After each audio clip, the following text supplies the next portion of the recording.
స్థానిక బోస్ రోడ్లోని నెహ్రూ నికేతన్ హై స్కూల్లో రోబో వింగ్ టెక్నాలజీ సంస్థ ఆధ్వర్యంలో artificial intelligence and robotic expo జరిగింది.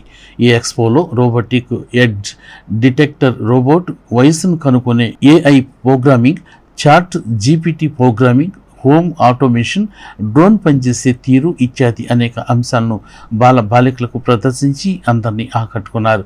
ఈ కార్యక్రమంలో ముఖ్య అతిథిగా పాల్గొన్న తెనాలి MEO2 వి జయంతి బాబు మాట్లాడుతూ, మోస విద్యా విధానానికి భిన్నంగా ఇటువంటి వినూత్న కార్యక్రమాలు చేపడుతూ అందరికీ స్ఫూర్తిదాయకంగా నిలుస్తున్న నెహ్రూ నికేతన్ కృషి అభినందనీయమని అన్నారు. మేనేజింగ్ డైరెక్టర్ మురళీకాంత్ మాట్లాడుతూ, విద్యార్థుల భవిష్యత్తుకు ఉపయోగపడే విద్యను అందించడంలో నెహ్రూ నికేతన్ ప్రథమ వరుసలో ఉందని ఆయన చెప్పారు. అందులో భాగంగా తెనాలిలో తొలిసారిగా తమ పాఠశాలలో రోబోటిక్ ల్యాబ్ను ఏర్పాటు చేసి సాంకేతిక విద్యకు పునాది వేస్తున్నామని చెప్పారు. ఇటువంటి ఆధునిక విద్యను విద్యార్థులకు అందించడం పట్ల తల్లిదండ్రులు ఎంతగానో సంతోషాన్ని వ్యక్తం చేస్తూ నెహ్రూ నికేతన్ యాజమాన్యాన్ని అభినందించారు. ఈ నేపథ్యంలో MEO2 జయంత్ బాబును సత్కరించారు.